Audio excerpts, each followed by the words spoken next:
Welcome to the Kurdish Library in Stockholm, and thank you very much for having me here. I am Alesa Lightbourne, the author of The Kurdish Bike.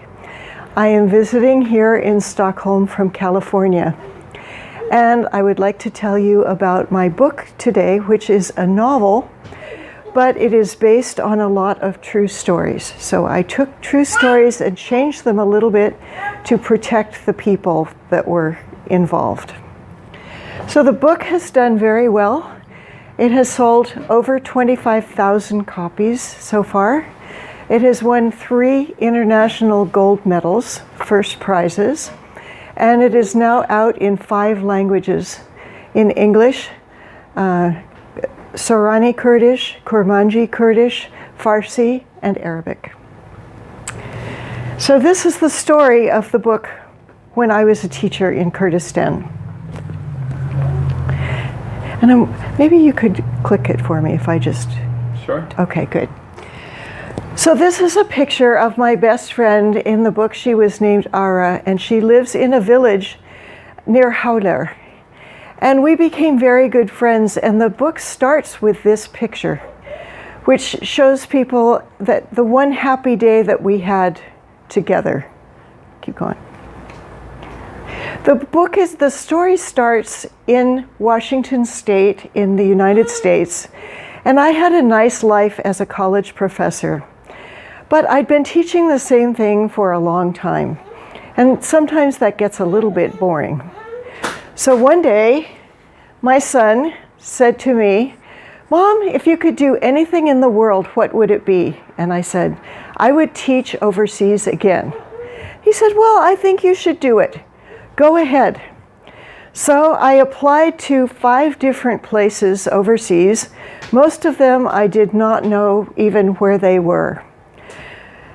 I applied one Friday night, and in half an hour I got a phone call from my email that I sent out saying, "We'd like to interview you right now to come help save a war-torn country, Kurdistan." I was in my nightgown. But I took the interview, and 8 weeks later, I was on a plane on January 1st, 2010, to go to Kurdistan. Okay, I show this picture to audiences in America because they don't know where Kurdistan is. So I have to show them that it's divided amongst Syria, Turkey, Iran, and Iraq. And I tell them a little bit about the Kurds. You can just kind of click quickly. Americans don't know that there are so many Kurds, that there are 30 million, that Kurds are the largest people in the world without their own country. They don't understand what Saddam Hussein did during Al-Anfal. So I have to explain why it was that Saddam Hussein tortured and killed so many Kurds during Al-Anfal, and why there was such a diaspora of Kurds. So I have given this talk many times in the United States to teach Americans about the Kurdish people. Okay, you can skip that, please. I was going to a high school, and it was surrounded by guards because we were teaching the Kurdish elite in the school. So these children, if they were kidnapped, they were worth a lot of money. So the school was guarded on all sides. And they checked for bombs on under every car coming into the school campus. So I thought I was going there to teach college. I had been a college professor for many years. I had taught other things too, but I thought I was teaching college. And when I got there, they said, "No, you're teaching 7th graders English, like 12-year-olds. You're going to teach them English literature." I said, "No, I brought my syllabi for teaching college." They said, "No, you're going to teach these kids." I was not very happy about that. But I said, "Well, I'm here, so I will do it anyway."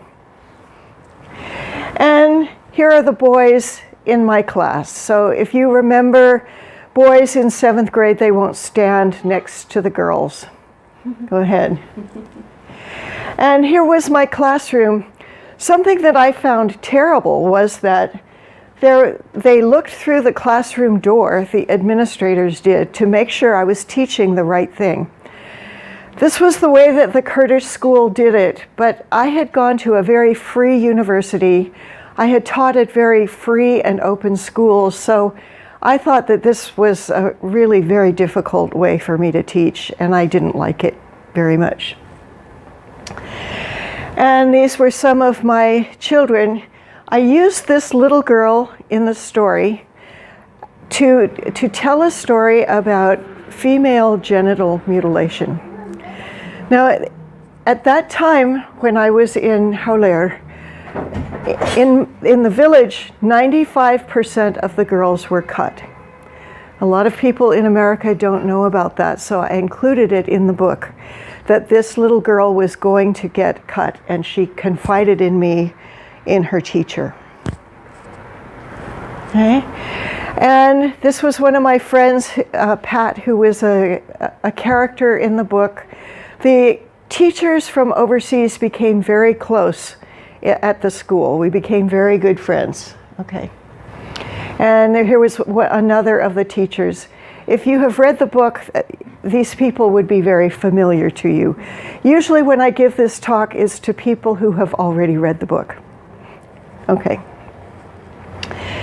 So here were teachers, the Muslim teachers in the faculty room stayed separate from we international teachers, which I found very strange. In most places, all of the teachers stay together, but here the Muslim teachers, their English wasn't so good, so that it was difficult for them to speak with us. But anyhow, they were a little separate from us. Go ahead. So the first thing I did was to buy a bicycle. Now, I didn't know if the Kurds were going to give me a hard time for being a woman riding a bicycle.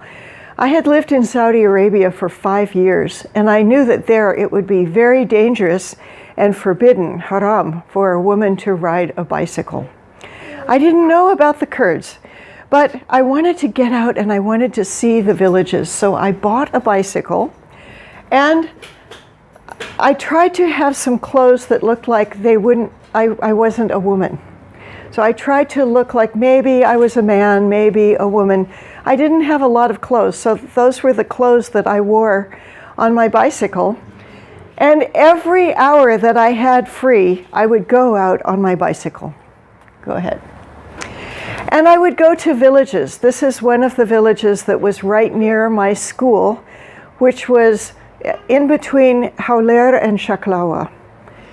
So I would just go through the villages. Go ahead.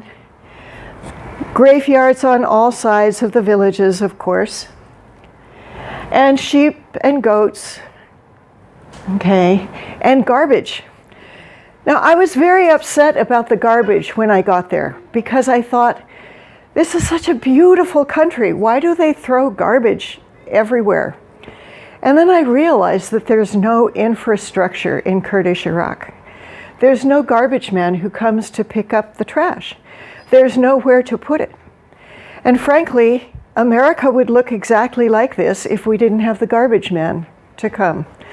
So that was one way that I became a little humble, realizing what the lives of the villagers were like, so different from mine. And this is what the streets were like. So I was riding my bicycle up and down these streets, and I was feeling very foolish because there were no women out there, no people really, and there were big walls, and I didn't know what was behind the walls. I didn't know if there were terrorists back there. Who knows? I was brand new to Kurdistan, so I was very afraid. But I thought, I want to get to know these people, and the only way is if I just keep going. So I kept going, day after day. And pretty soon the children would come out, and they would want to speak English with me, practice. They would say, 1, 2, 3, or hello, my name is Alan, or something. And then they realized I spoke English. And so one little boy took me by the hand and said, English, English, go ahead. And he took me to this gate, and he banged on the gate. To me, all the gates looked the same. Every place in the village looked the same to me. And he opened the gate, and there's this little courtyard owned by a widow. Go ahead. And introduced me to this young woman who in the book I called Besma. She and her mother were my closest friends. She was 19 years old, and she was going to college to become a teacher, so she knew some English. So we could speak in English together. The men in the village spoke Arabic because they had been in Saddam's prisons. I spoke some Arabic, so with the men I could speak Arabic. With Besma I could speak English. Okay, and this was her mother, who in the book I called Ara. Her kitchen is behind her. The kitchen has no sink, no running water, and no counters. So when she wants to prepare food, she has to sit on the floor outside of her house and cut the food. Here we are inside her house. There are 2 rooms of her house. They're both the same. They have just cushions on the floor, and then you sleep on those cushions at night. These are very simple people because Ara was a widow, her husband was a driver, and got blown up during the time of Saddam Hussein. So she was living on a widow's pension. They did not have much money at all. Go ahead. It snows in the winter in Hauler, and it's very, very hot all summer. They have no air conditioning, and they have no heat. So what they do for heat is they have a little propane stove like that, and everyone in the family sits around the stove. The problem is that the stove, it's nice and warm, but it's not stable. So one of Ara's children, her daughters, died when the stove exploded and she burnt to death. So Ara had a lot of very, very sad stories. Keep going. On the wall was a sketch of Ara's father. I realized that they had no photographs. They just had sketches. So I started bringing my camera to the village every weekend. I went every Friday, usually Saturday too. And I would take pictures of people. And then I would go into the city and make the pictures into prints and give them out. Pretty soon, when I came to the village on Fridays, the mothers would be standing by their gates with their children all dressed up nicely, saying, "Photo, photo." So I would take pictures of the children, come back and give the pictures to the villagers. But when Besma found out about this, she said, "It's okay. You can go and take the pictures, but you don't have coffee or tea. You don't eat with those people because you're ours. You belong to me and my mother." It was a funny thing that she was so proprietary. Okay. There's a woman in the book that I called Old Huda, who was like the psychologist of the whole town. She was the wise woman. And in the book, I made her into the midwife also because I wanted to talk about the cutting. I felt it was important for the world to know about the cutting and to show how it was part of traditional culture. I wanted to explain that when you go to a different culture, there are things that you don't like. There are things that make you very sad. But it's not your culture. Like the cutting of the girls was tied into everything. The village women believed that if you were not cut, your hands were dirty and you could not cook for other people. So just to say, oh, stop cutting, I mean, I couldn't really do that as a Westerner. But I wanted to talk about this tradition and talk about what it meant for midwives, for women who actually made their money doing this. Okay. When I was there was a funeral. Ara's father-in-law died. And I went to the funeral, and it wasn't actually a funeral. All the women from the village gathered in one house, and they all brought food. And everyone was sitting in this room, maybe 50 women, crying, saying prayers, singing. Just everybody was sad. And my father had just died before I went to Kurdistan. And when my sons and I were going to the funeral, we were in a terrible car accident. So I never got to mourn for my father. So when I was with all these women who were all mourning, I just started crying. I didn't want to. I was so embarrassed, but I started crying. And the other women came and hugged me, and they said, "It's okay, we didn't really like him. He was a mean old man." I said, "No, it's my father." And that again was a humbling experience, because I realized that those women had something that I did not have. My family at home, they're mostly Swedish. If we have a memorial or a funeral, nobody would be sobbing and hugging each other. We would miss that. We would just say, "Oh, he was a nice fellow." And to have a whole bunch of women hugging me and comforting me and saying it was okay, it allowed me to be sad, which I needed very much. It also made me part of the community, part of the village, because they could see that I wasn't some perfect, rich American coming there. I was just a woman who lost a father like everybody else. And after that, all the women in the village knew me. So it was a wonderful event for me. It kind of made me part of the club in the village. Here's Ara baking bread. So in Kurdish Iraq, once every month, the head of household gets a sack of flour, a sack of rice, sugar, cooking oil, and tea for the month. So with that, Ara can bake bread on this rounded dome stove with propane. So she can feed the family for free with the bread. Go ahead. And it's sort of like matzah bread. It's very thin, like a cracker, and she keeps it in her pantry like that and sprinkles it with water for the people to eat for every meal. Now, there was a bakery in the village. They made beautiful yeast bread, but you had to pay money to buy the bakery bread. So this was a way that she could feed her family cheaply.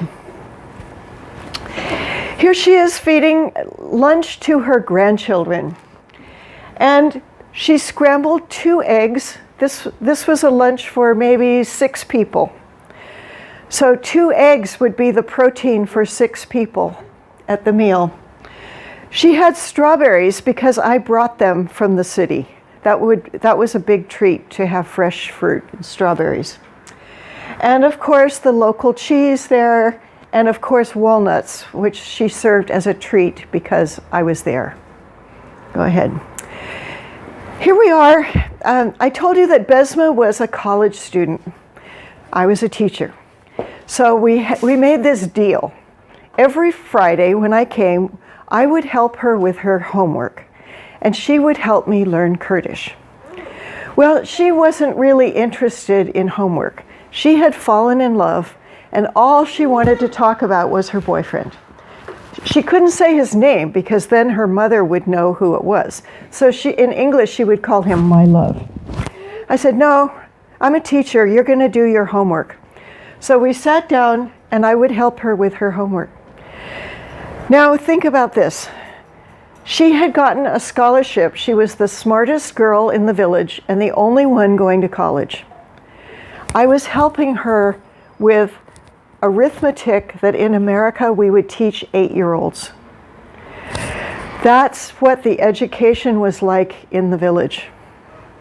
So her skills were very, very backwards, I felt.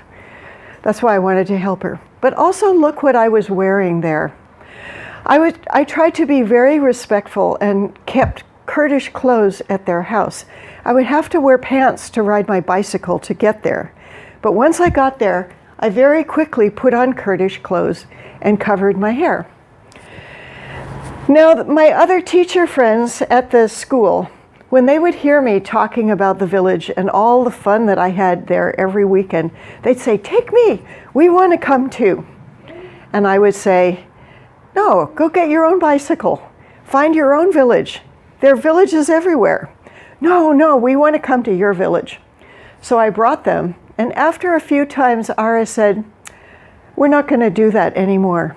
Your friends are not nice people. They're cowboys." I said, "What? Cowboys? What do you mean?" And she said, because these were all teachers. Usually teachers are pretty nice people. She said, "They wear blue jeans. They show their bottom. They show their arms, and they show their hair." I had lived in Saudi Arabia. I knew that it was important to be modest with your clothing, and I didn't mind covering my hair at all. So I covered, and the other teachers did not, and so they didn't get to go the places that I went. Okay, while I was there, something very unfortunate happened to me. This is in the book, and it's true. My ex-husband did not pay his bills in the States. We'd been divorced, and he didn't pay his credit card bills, and I had co-signed on them like 10 years before. So the bank took every cent that I owned in America. I had no money. All I had were some Iraqi dinars that I got paid with in cash. So when I went to the village, I tried to not say anything, because if I had told Ara and Besma how much money had been stolen from me, it would be very embarrassing. It was a lot of money for a Kurdish village person. But they found out. They were my good friends. And so the first thing Ara said was, "Men, all bad things come from men," looking at her daughter, who was in love and wanted to get married. Then she came and put her arm around me, and she said, "But you know, it's okay, Lise. You always have a home here. You can always live with me. I will always have a bed for you and food for you." No one else in the world did that for me, except this poor widow in Kurdistan. Not my mother, not my sister, nobody. And that just taught me so much. In fact, keep going. When I left, she took my backpack, and in it she put all this food for me to take back to my apartment. And I said, "No, Ara, I have plenty of food." And she said, "No, you need family food from someone who loves you." One of the reasons that I wrote this book here was I wanted Americans to understand how I felt at that moment. Because I realized I have several advanced degrees. I have a master's and a doctorate. I own a house. I own a car. I have had 3 children, and they're all alive.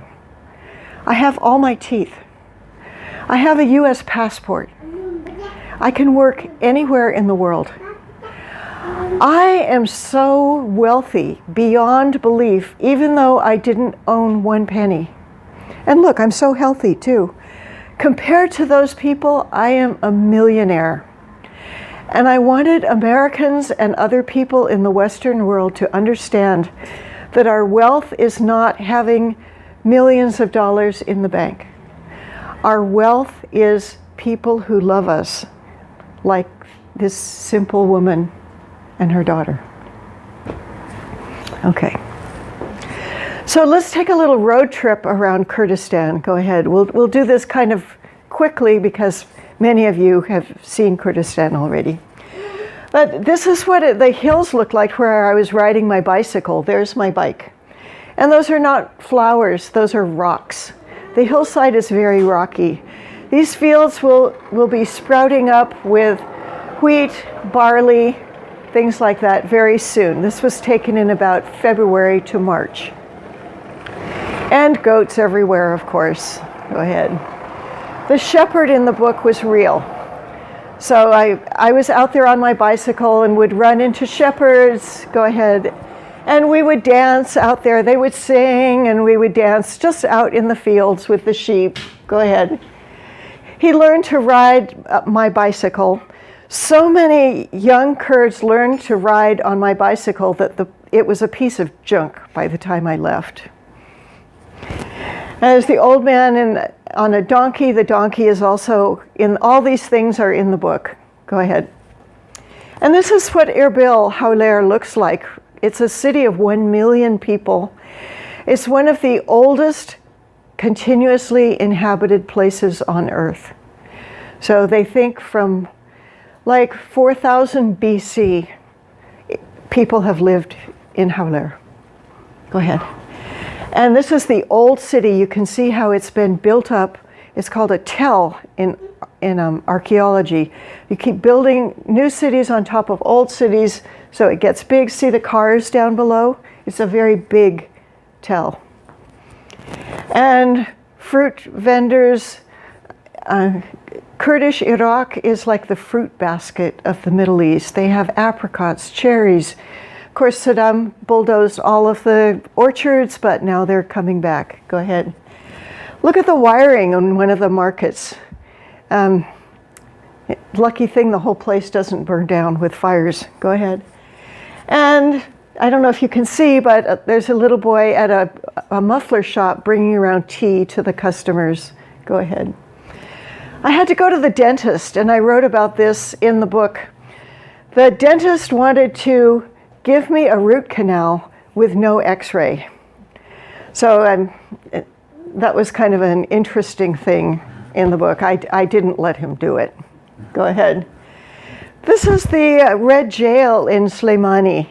The Kurds kept the jail exactly how it was after Saddam fell to show people what it was like under his regime. The Red Jail was where Saddam held prisoners before he took them to Abu Ghraib, the real prison. Go ahead. Oh, you can't see this, but this was a cell where they kept as many as 60 men. No water, no beds, no toilet, no nothing. No, it's no wonder that the Kurds really hated Saddam and have a lot of trouble and still want their own country. Go ahead. Here's a little village up in the mountains on the border with Iran. Keep going. Here's Acre, a really beautiful old city. So nice. Keep going. And a rural school. This is where the children would go if they weren't at a fancy school like the one where I was teaching. Go ahead. And Nowroz. So Kurds love two things. They love dancing and picnics. So whenever the weather is not terrible, they go out and have picnics. But there are no parks with picnic tables or anything like that. They just go out in the fields and spread a blanket or a carpet down on the rocks. And if they happen to see some crazy lady from California riding her bicycle, they say, "Come on, come on." So I got invited to so many picnics because I was always out there on my bicycle. Here's another Nowroz picnic that was right outside the school gates. Go ahead. And everybody dresses up in their finest. These are not costumes. These are things that the Kurds really do wear every weekend when they go to visit each other, to tea parties, to weddings, whatever. Okay, this was actually in Acre. Yeah, go ahead. And they dance. So here we are dancing on the side of the highway with music coming out of a truck. They just roll down the windows of the truck and everybody dances in the rocks and the weeds. I was riding my bicycle on Nowroz, and I got stopped by some camera people, and they interviewed me for Kurdish TV. So I said, yes, I love Kurdistan. And when I was finished, I kept riding my bike, and another group of TV people stopped me.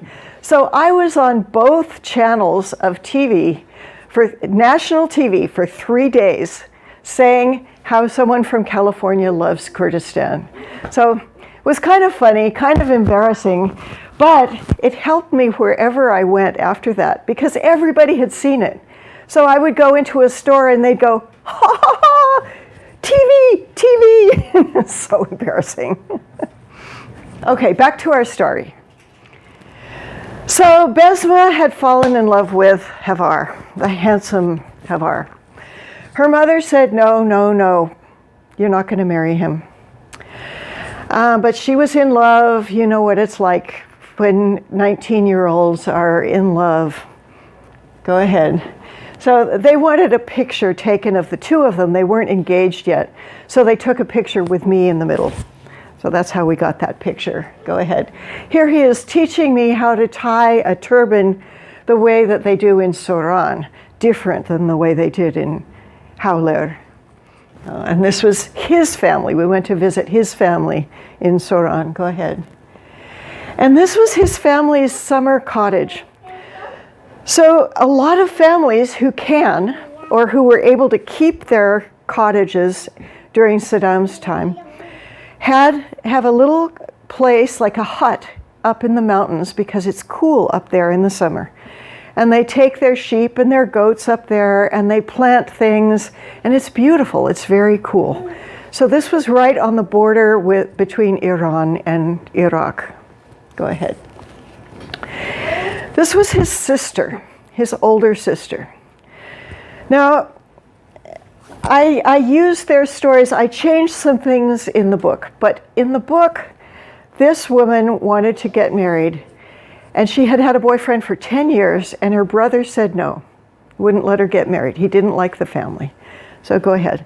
So this poor girl, for 10 years, she has not been able to get married, and she just serves her parents. Her whole life is going to be serving her parents. Keep going. Yeah, go ahead. So this girl was the younger sister. In the book, her name was Soz. She wanted to get married to someone. She had been promised to an older man as a second wife, but she had a boyfriend. Her brother Havar said, no, no, no, you're never going to marry him. So what she did, this is a true story. In the book, she doused herself with gasoline and killed herself. That was another thing that I wanted to talk about in the book was killings. There are a lot of female suicides, unfortunately, in Kurdistan. What happened next was that her brother got mad and he went and shot the boyfriend. Okay, are you following this? So Soz had a boyfriend and wanted to get married. Her brother said no. So she killed herself with gasoline. When her brother found out, he went and shot the boyfriend. So the boyfriend's family said, blood or money? Well, he doesn't have a lot of money, so blood. So they got to kill Havar if they could catch him. So he had to go into hiding. I won't tell you what happened because this is part of the plot of the book. Go ahead.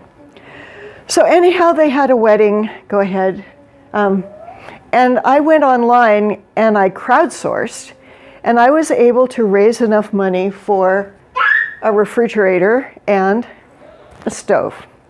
Because in this Kurdish village, the groom's family pays for a house for the couple, and the girl's family pays for everything in the house. But Ara was a poor widow. She had no money to buy a stove or a fridge. I didn't have any money because the bank had stolen all of my money. So all of my friends from around the world who were reading my blog sent money to me, and we bought them a stove and a fridge. And here are Kurdish women dressed up for a wedding. And they got married. So here's their wedding picture. Go ahead. So happily ever after, right?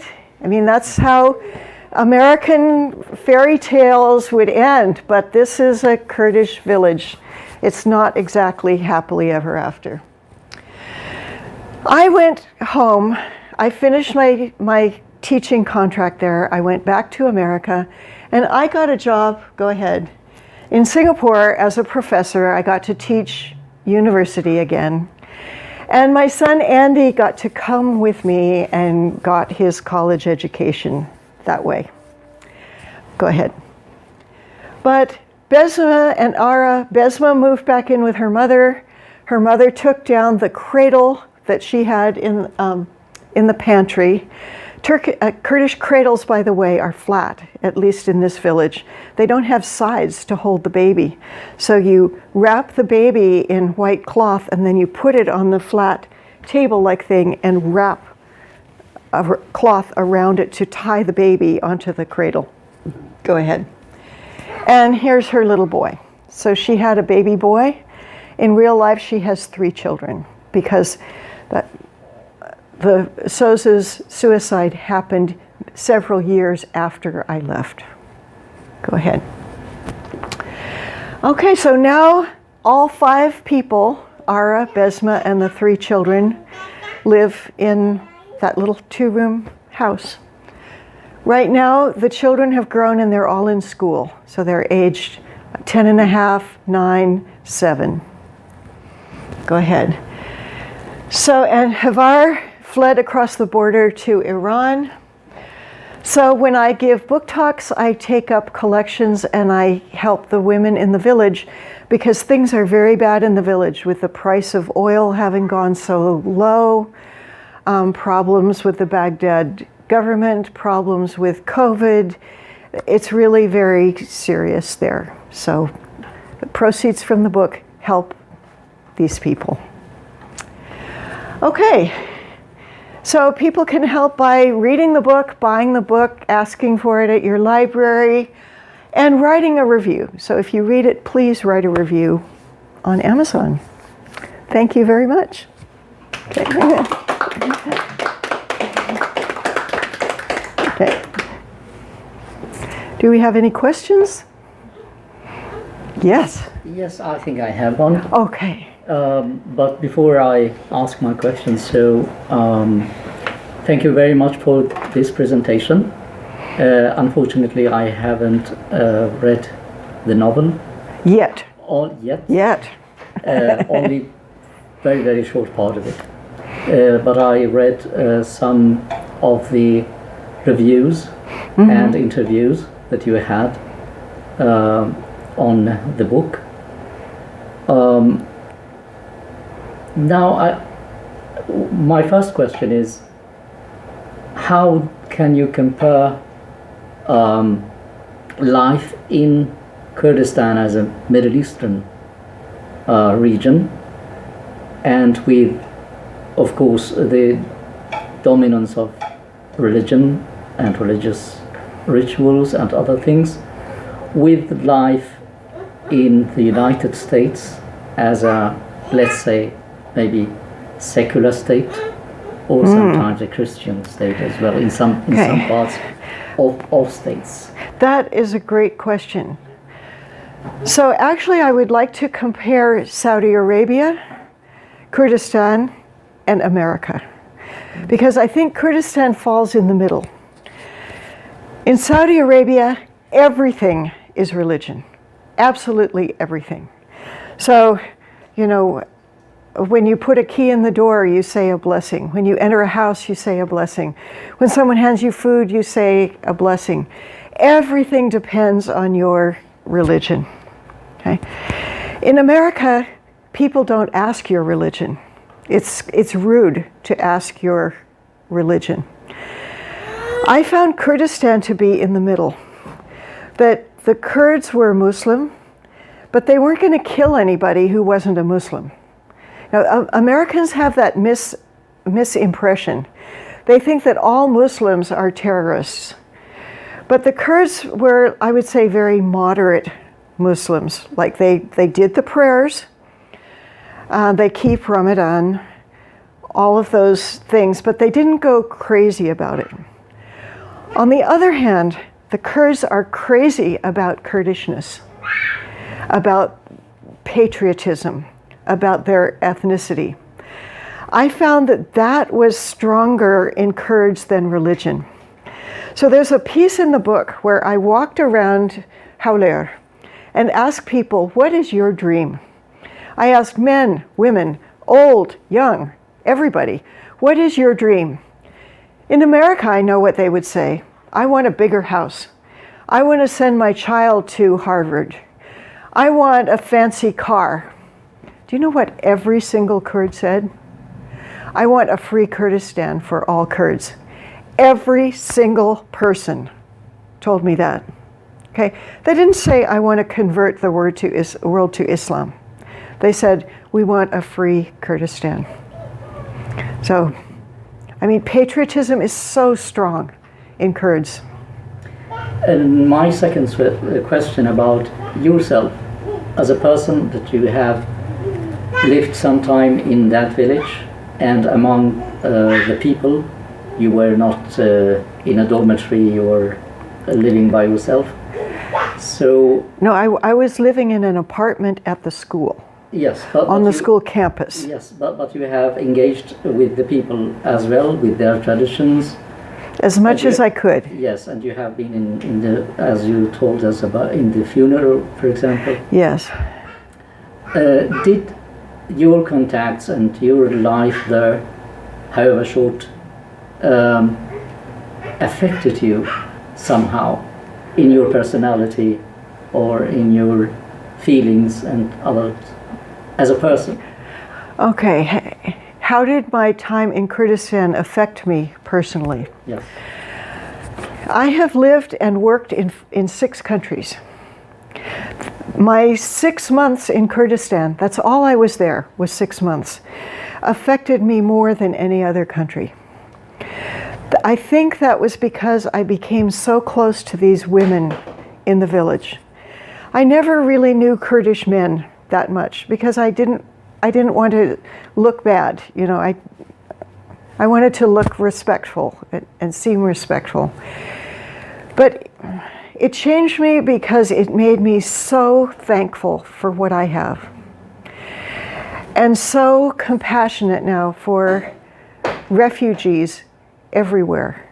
Like these village women, they walked across the mountains to Iran. They carried their babies. They had nothing. So when people in America get upset because their bank account went down a little bit with the stock market, I just think that's so ridiculous. That's why I wrote the book. I wanted people to feel this same change inside that I felt. Also, I wanted them to understand how generous the Kurdish people are. I mean, they're so open, so giving. Even to an American, look, my government has basically taken advantage of the Kurds and made promises to them over and over and over, and still they were nice to me. I mean, nobody said, look what you didn't do anything after Al-Anfal. You know, so many times after ISIS, you know, we let the Kurds kill ISIS for us, and then what did we do? Nothing. So it makes me very ashamed of my government. Thank you. Any other questions? I wonder about the kids that you taught. Where did they live, and what was their story like? Most of the kids that I taught were the uber rich. Mm-hmm. They lived in palaces on the hillsides. They had servants with machine guns driving them to work every day. Mm-hmm. So those kids were so rich. Many of them have stayed in touch with me, and they've graduated from universities all over the world. So they're now doctors, pharmacists, lawyers, things like that. They did very well. But there were also what they called children of martyrs at my school. And these were very, very poor children, like the little girl that I named Seema. who got a free education at a very rich school because their parents had been killed. I don't know what has happened to them because I've lost touch with them. So I don't know. I just know that conditions are really bad there because I talk to Kurdish people every week or two on FaceTime. In the meantime, did you have time to learn some Kurdish and speak some Kurdish? No, unfortunately, I was working so hard in my job teaching. I wanted to learn and I wanted to stay longer. If I had found a job being a professor, I would have stayed maybe 5 or 10 years. But I didn't want to keep teaching children anymore. So I learned how to do setsao and Kwaafis and Danishe, things like that. But unfortunately, not very much. But I would love to learn someday. No songs or... No, I don't know. Well, thank you very much. Thanks a lot. Okay. Bye.